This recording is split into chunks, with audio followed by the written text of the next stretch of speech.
our focus on panels. We try and do these each Tuesday at 11. We've had a few technical difficulties this morning. We're hoping that Serena will join us. We shall see. So she may pop up on screen, and then Mari will be leaving us in about 10 minutes or so. But she's, oh, here's Serena now. Let's see if we can get her on board. Yes. Hi, Hello. Serena. I'm just joining on my phone because for some reason my computer wouldn't allow me to join. Hello, good morning. Okay, we've dived in live, so welcome to the panel. So I'm going to go around the room first of all and just let you guys introduce yourselves and let people know who you are and what you do. So I'll start in the order that you arrived. So Mari, who are you and what do you do? Hi, I'm Mari from Tom Rom Team Coaching. I'm a team performance coach. I work with growing small businesses to develop their leadership team and their leadership skills. So yeah, I'm very pleased to be here. Unfortunately, I can't be here for very long today, so I'm looking forward to the early bit of the discussion and hopefully I'll catch the rest when I get back. We'll make the most of you while you're here, I'm sure. Helen, do you want to say who you are and what you do? Yes, I'm Helen Heather. I am a mental health business consultant, which means I work with businesses to help them support mental health. And I'm also a qualified counsellor and I see clients in private practice as well. Excellent. Judith? Hi, I'm a clinical illness teacher and help many other things. I work mainly focusing on anxiety. That's me. Okay, thank you very much. And Serena? Good morning. So I'm Serena. I'm the founder of Breakthrough Public Speaking, and I help business owners speak with confidence on camera for videos, webinars, or online courses. Okay, excellent. So the intention of these sessions is just to have an open discussion on a particular topic. Today we're going to be looking at mental health awareness, in particular how it relates to business owners and maybe employees within businesses. So if you're tuning into this live, then if you want to put a question or a comment, wherever you may be, we can bring that up on the screen and address it for you. If you're watching this on a replay, then you can still put comments in there and we can find you and respond to whatever your comment or question is. So I'll start off with you, Mari, because we've only got you for a short time.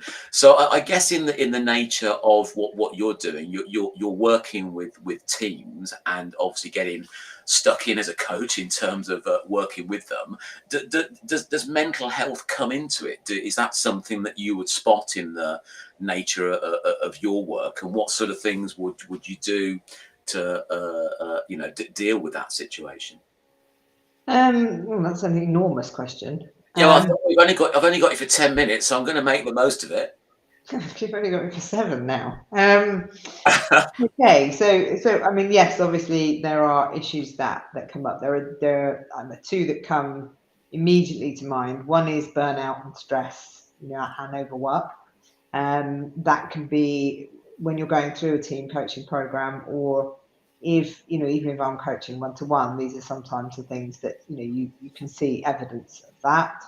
And there are various techniques and things that I can do to help people. However, if I feel that it's beyond my capabilities, then I have a bank of referrals, people that I can refer them to who may be able to help them further. I also, from a team perspective, one of the things that we work on a lot is having this open, transparent communication. And I know that when you speak to particularly Helen, because we've already had this conversation, but one of the biggest problems people have in leadership is they're a bit frightened to talk about things with people, and that actually makes things worse all round. It makes it worse for the leader because they have some anxiety about what's the correct thing to say, what they shouldn't say, but also for the person who's suffering, they can feel that awkwardness, and they don't know how to express it themselves, and they may not know how to express it themselves, but it just creates a barrier. So some of the work we do is around being able to communicate more openly with people. Okay. Helen, in terms of the people that you're working with, what are some of the issues that you've seen have cropped up? And is the situation, given the current economic climate and what all of us have been through after the last couple of years, are you seeing an increased I don't know the way to word it. Is it getting worse or better? I guess is the clumsy way of saying it in terms of people's mental health. Well, it's in terms of mental health, it's one of those things that is very fluid, and it kind of changes with circumstances, and different circumstances bring different mental health issues. And so COVID brought a lot of mental health issues, and we've got the cost of living crisis as well. There have been clients that I've seen who've been signed off work, long-term sick, and while sometimes the issue can be one that's outside of work, sometimes when you go into work, the way that is managed can have a significant impact on supporting or driving the person out of the workplace. Yeah. And Judith, you tend to work with individuals rather than businesses, but I guess they've either got their own business or they're employees, I guess. What's been your experience? What have you seen in terms of the last couple of years and how things may have changed, and what issues that you've seen arising? Okay, yeah, and my instance where both as a manager and an employee, mental health issues have with the difficulties and managers have in talking to clients. Yes, I see people now on long-term sick leave, like Helen has been caused by the organism. I'm only hearing one side of the story, but what has happened has caused the person to be in. And I've worked with people who have attempted recognition that what they've been suffering from, not a personal character flaw, the real understanding of how to take into the workplace when some them to improve what's going on. Yes, we'll have a gradual move. Okay, you've only worked 3 days this week. You know that in my book is not gradual. It's much for the employee's personality and the employer's difficulty. It is still or a subject that people are raised because they feel it will reflect that. If they've had a heart attack, everybody's rushing around cards. If you say, I just had a brain so anxious, I can't go to work, that's not true. Okay, we're getting a little bit delayed and a little bit crackly, so I don't know if there's anything you can do your end. We can just about make out what you're saying. You might want to check your mics all plugged in, right? So, Serena, you're working with, I guess, small business owners and people in the nature of what you do. What's been your experience, and what sort of things have you seen over the last sort of few years? I think mental health is a massive area, and I think one of the things I see, especially to do with presentations, is there's almost a disconnect with yourself. You feel you have to be someone else when you present, for instance, in my area, and it's almost that people are afraid to talk about it. So I find people say to me, I've never told anyone this, and then they describe some difficulties they've had in their lives, maybe a bad experience they had when speaking in front of others. Or quite a few people actually have speech impediments that I've seen who you wouldn't guess it. You wouldn't guess it, but there's that underlying anxiety. So it's about how to manage that anxiety. So I think often we think we need to present as this incredibly confident person. And one of the first things I say to people when I am giving any kind of talk is I talk about the anxiety disorder I had as a child, that I experienced panic attacks since my early 20s. So I can just get that out there, because often people, when they see someone else who's confident, they think, it's all right for you. You've never had this problem. You can't possibly understand me. And I think it's really fantastic. I think Mari mentioned something about this, communicating, just to talk about this. Because I think one of the things that makes it worse is not talking about it, thinking I should be like this and I'm not. And so there's that lack of sort of acceptance of where you're at. And if we can't accept where we're at, it's really hard to get that support. And of course, it is so very important to get that support, even if that means just having an open conversation with someone who understands.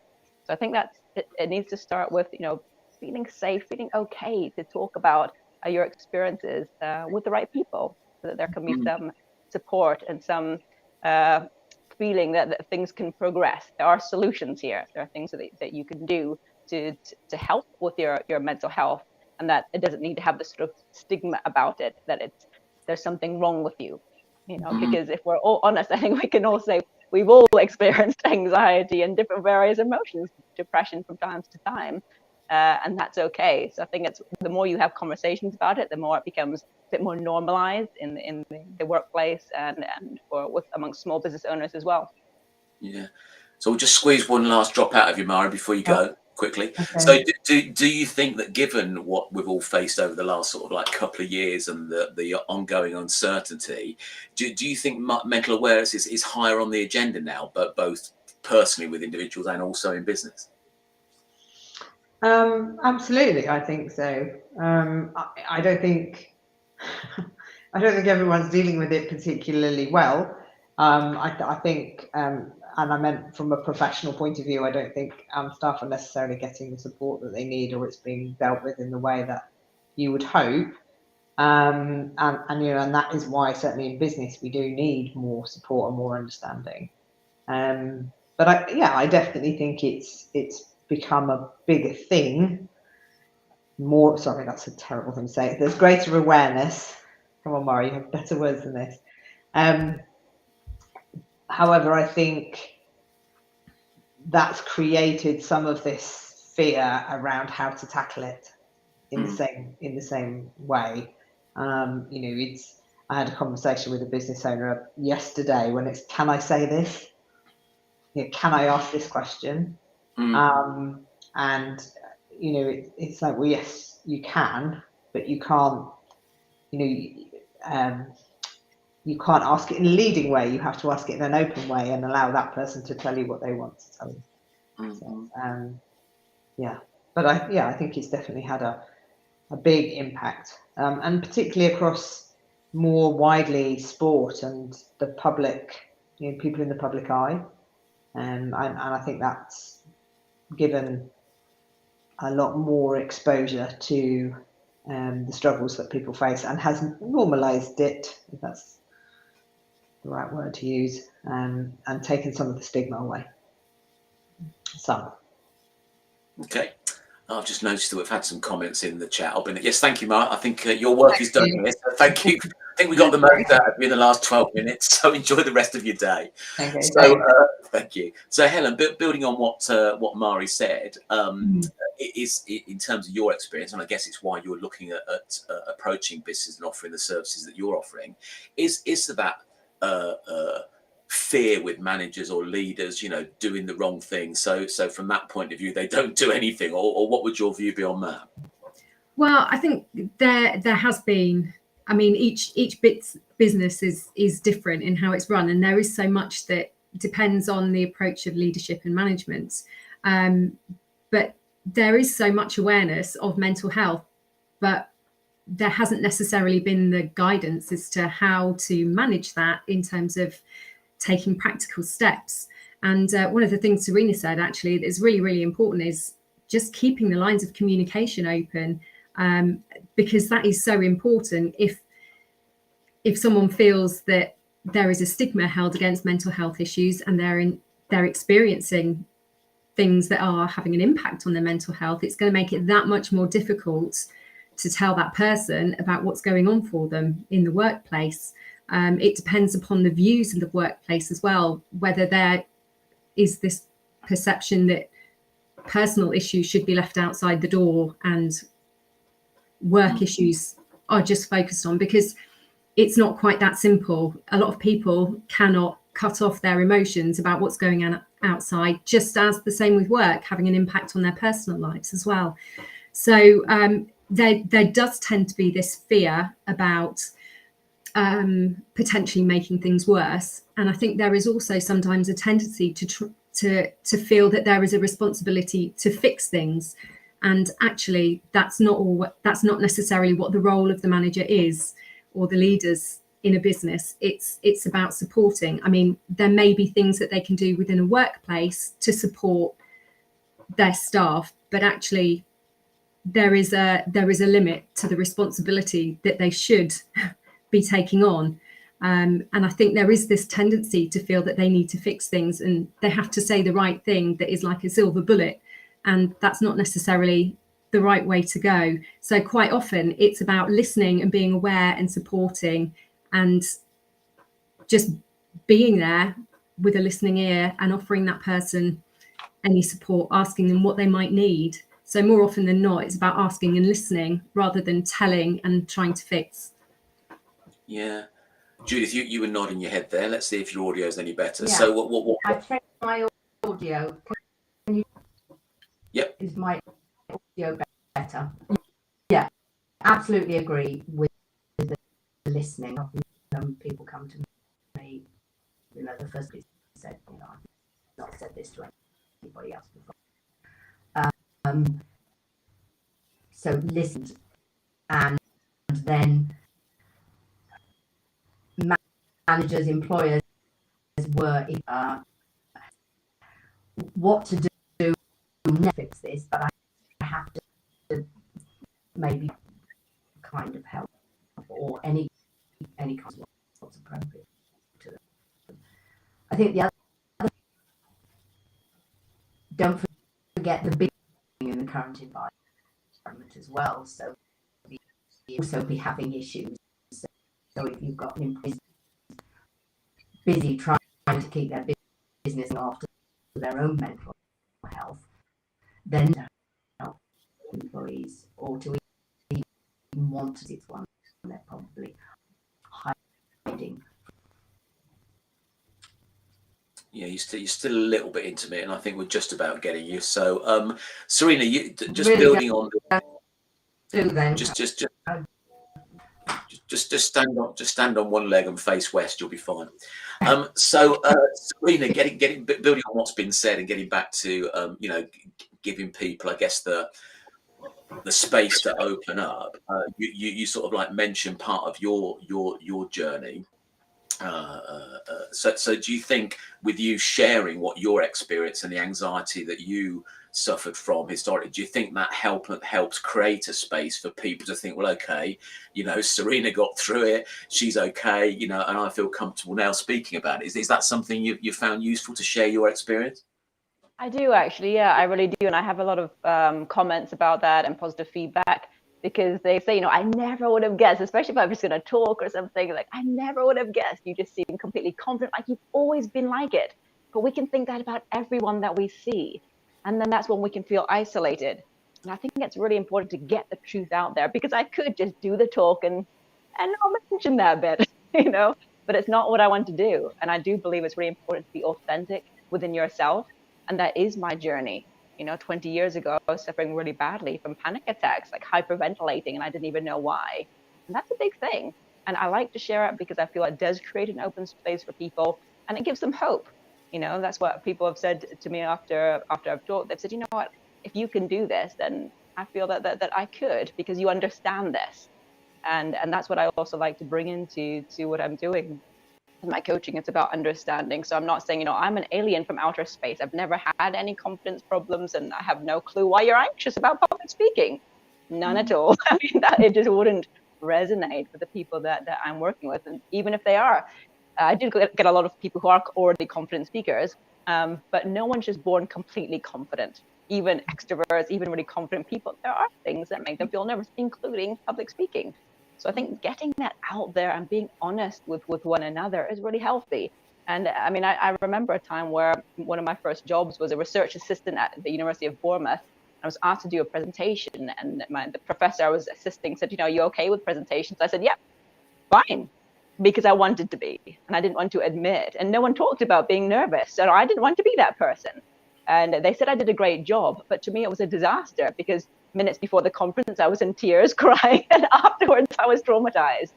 So that's not supporting my mental health. So I believe what's most important is to support your mental health in your journey. And I feel it's my responsibility to be open about that, to invite people to have conversations so that they feel this is a safe space to talk about it. And I think everyone finds as soon as they start mentioning something that everyone can relax, like, oh, you feel this way too? And then people start connecting. If I'm doing group sessions, this is what people find. I'm not the only one who feels silly on video. I'm not the only one who feels like this. We can apply this to so many different contexts at work. As soon as one person says, do you know what? This makes me really nervous. And it gives other people almost that safe space and almost permission to say, do you know what? Me too. And I love that. And I think that's really helpful for everyone, whether you're in a workplace or running your own business. I think it's essential. Mm-hmm. So yeah, go ahead, Judith. Let's see how you do. No, absolutely agreeable that the reason I'm doing what I'm doing is to work on myself, corporate world, and realise I've been so, and then I saw so many amazing things because I was doing my what then turned out that that's why I shifted. And an interesting client who had a way he could go back into the toxic environment which had caused him to be and he confided in, and the colleague said, well, yeah, I confided in. The more he realised, not only not the only one, but he was part of, nobody was talking about it. Yeah. We're still getting some crackle on the audio. We're just about getting it. So Helen, building on what we're talking about, so and creating that space and being open and listening. Do you think that leaders and managers are potentially fearful because they're lacking in the skills, the listening skills, and the empathy in order to know what to do next? So that there's a fear of opening up that can of worms, if you like. So it's back to the burying your head in the sand type thing. And what would you say to business leaders out there about how to overcome that, and maybe what they can do to support their employees and just people that they work with generally?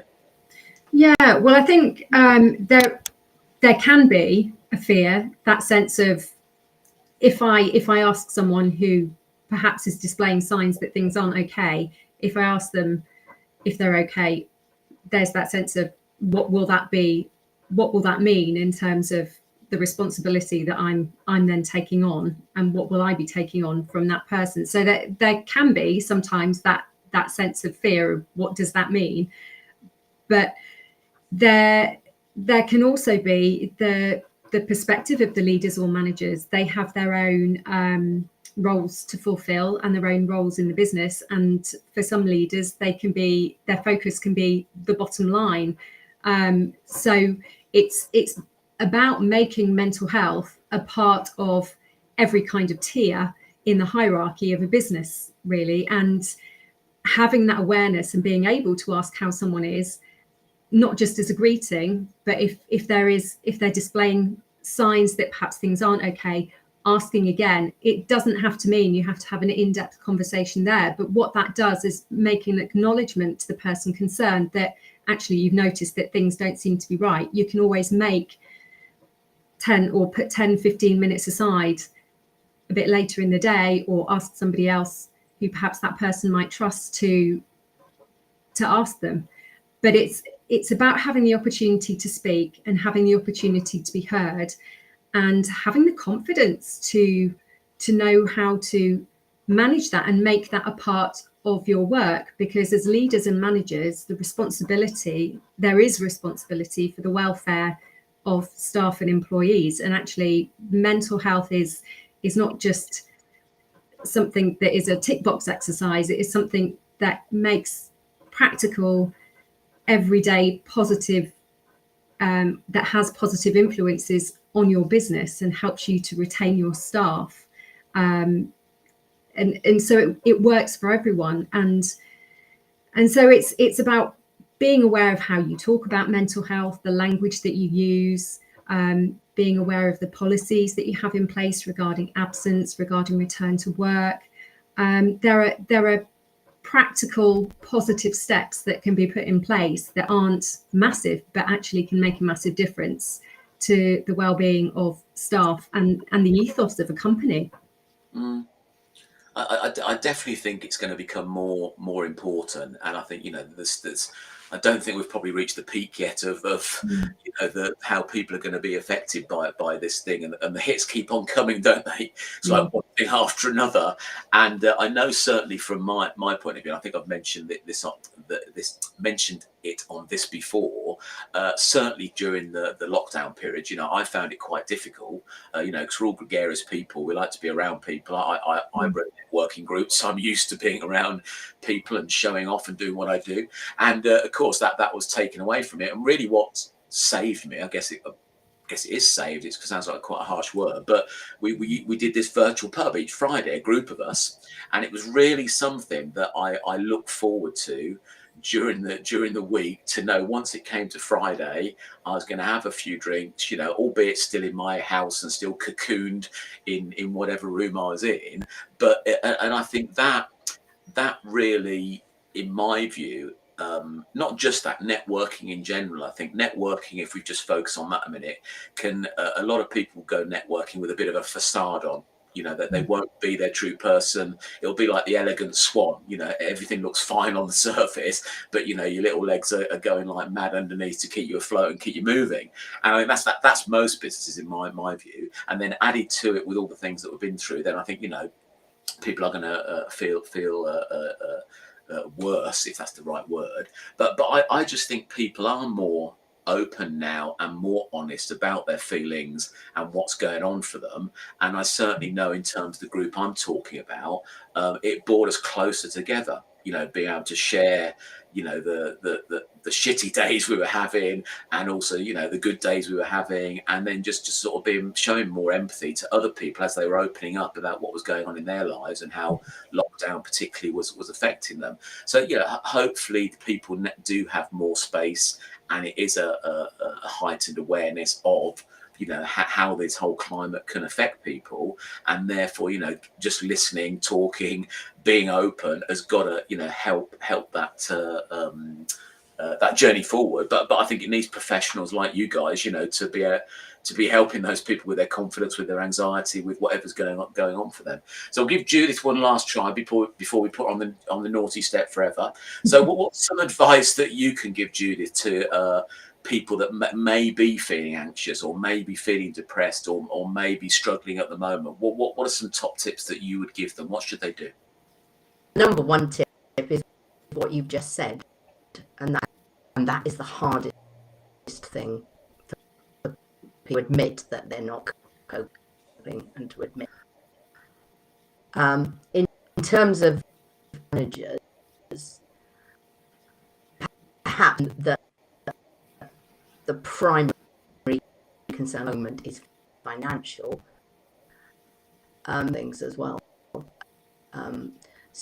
So who was badly in debt was causing her anxiety, but also made capable of taking action on advice from others as well. Consulted a charity.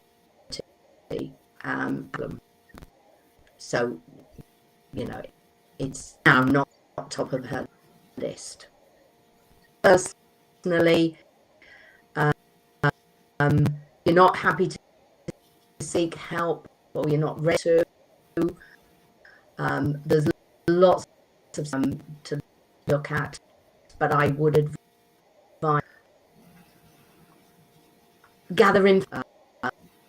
You know, go and or understand more about the process of feeling anxious, or all of those things. And simple breathing. I mean, it's my one. I start with all clients.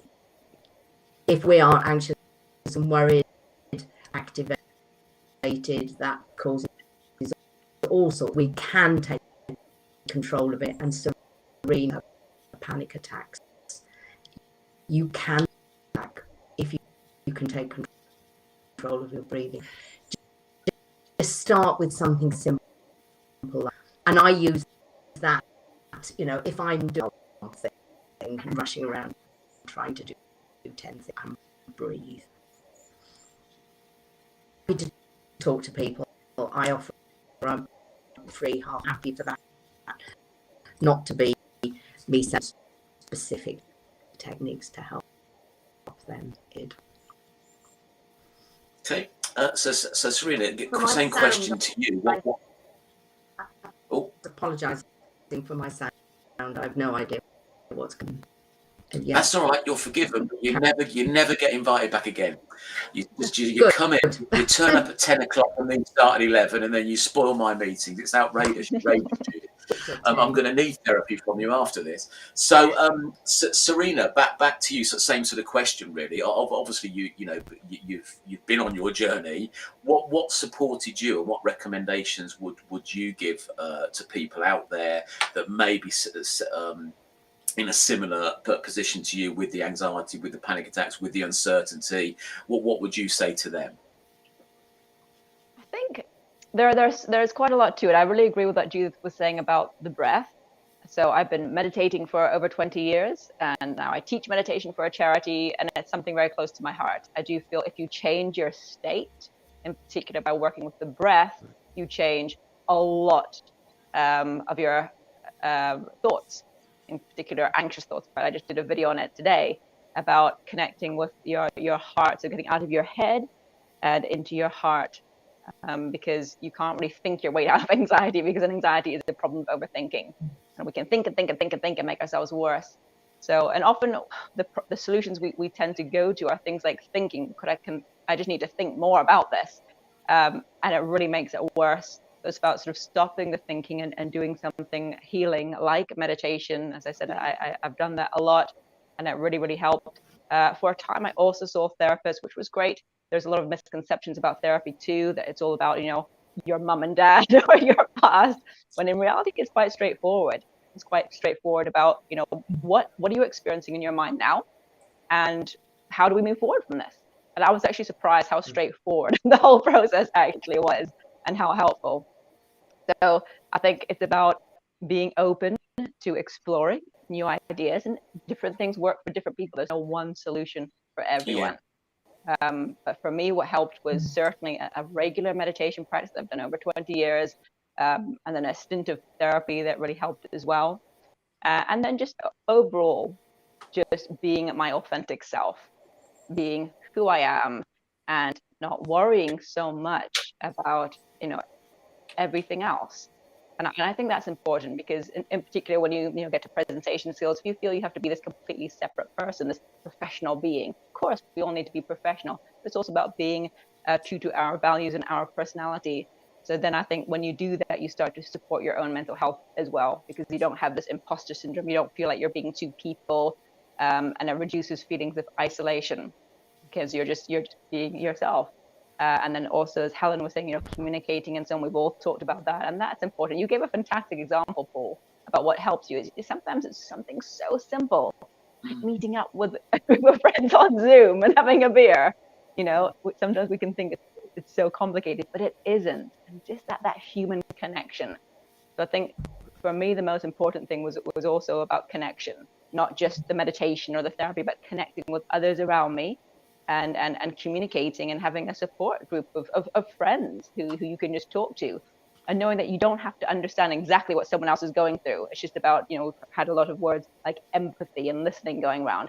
That's great. Just listen with empathy. You do not have to have solutions. You don't have to understand it completely. And I found I have just wonderful friends, and I think that's what's really helpful in my life as well. Friends who are supportive, who do listen, and likewise, I listen to them. And so then you have this feeling of connection, a little bit what you were describing about meeting with friends on a Friday evening, Paul. So that's what really helped me. But the main thing I think also is not to feel that you're alone in your struggle with this, and that it is okay to talk about it. Yeah, and it was wine, not beer, and probably too many most often. So Helen, what pops into my head is, you sometimes see these posts on social media, sort of say, my door is always open, and et cetera. I guess my view on that is sometimes people that are having some mental health issues, probably aren't going to come and necessarily walk through that door. So I guess sometimes we need to be proactive and reach out. Is there anything in terms of recommendations about how to do that? So, again, given this fear that you're going to make things worse, because my experience is, again, relating it to networking, there were quite a few people that pre-lockdown were very frequent networkers, and then all of a sudden disappeared off the radar for some reason. And it may be that things are absolutely fine, but you never know. And I was trying to encourage my members through the network, so if you think of Tom, Dick, Harry, or Sally, that are missing, maybe reach out to them, maybe sort of make a phone call, maybe drop them a line, and just to check in with them. So have you got any advice on that if people think either friends, family, or people in their network may be suffering? Well, what's the next step for them? Because just having my door open, it'll just be open, no one coming in here. So obviously I don't want to kick their door down, but what's the approach? Well, it comes down to how well you know people as well. So it's the kind of basis for that is, as Serena said, connection. We are social people or social beings, and actually one of the things with mental health, when we're suffering with mental health issues, is that actually that we can feel like we're the only one. So it can feel very difficult to walk through somebody's door. So actually, if you happen to notice something that just seems a bit different about somebody, and you get a sense that something's not quite right, just ask them, and then ask again. It might be that you've noticed something in how they are conducting themselves generally. It might be something non-verbal. It might be something that they have or haven't done that's just kind of rung a little warning for you, or just made you feel that something's not quite right. But ask them, and that in itself shows that you're interested and that you've noticed. It might be that you say to them, look, I've noticed this. Are you all right? It might be that they're not ready to talk, that they don't want to talk at the moment, but you can say, look, if you need to talk, I'm here, and leave that door open. But it's the noticing, I think, that is a first step, because then somebody is aware that you care, you've shown an interest. If somebody does want to talk, then make sure that you're able to give them some time. So that's important for them and for you. So if you're a manager, if you're a leader in a business, if you can't see somebody there and then, make an arrangement with them to see them perhaps later on in the day when you've got a bit more time, and you can actually sit down and listen to them and give them time where you can focus on what they have to say. And also, when you're having that conversation, listening is so important. Don't try to fix it, because actually people need to have responsibility for themselves, and they need to have a choice. One of the things that you can ask as a leader or a manager is, what do you need at the moment? And let them tell you, and then you can think about what you can provide in terms of support for them, or maybe signpost them on to different organizations who may be able to support them in a way that you can't. Very nice segue there, Helen. I don't know how you did that, but I was doing a little in the background. So these are some sites that people may want to take a look at, because I know from previous discussions that I've had on mental health is, there's a lot of resources out there that, you can actually go anonymously and go and get some stuff that may help you. And I think, it's and another thing as well that I'll share is the Samaritans are a great place to go. Whatever's going on for you, they are a listening ear. I think there's a misconception that they're only interested in people that are suicidal. It's not that. If you're depressed, if you're anxious, if you've got money problems, whatever it is, they're there to support you. So if you don't feel that you can go to your friends and family, and that's often the case, you probably feel embarrassed or conscious about that, even going to your partner or whatever, that there are resources out there. And I think it's interesting, they've got an email as well. If you're too conscious about ringing somebody, you can just sort of like email this a generic email which is going across the screen.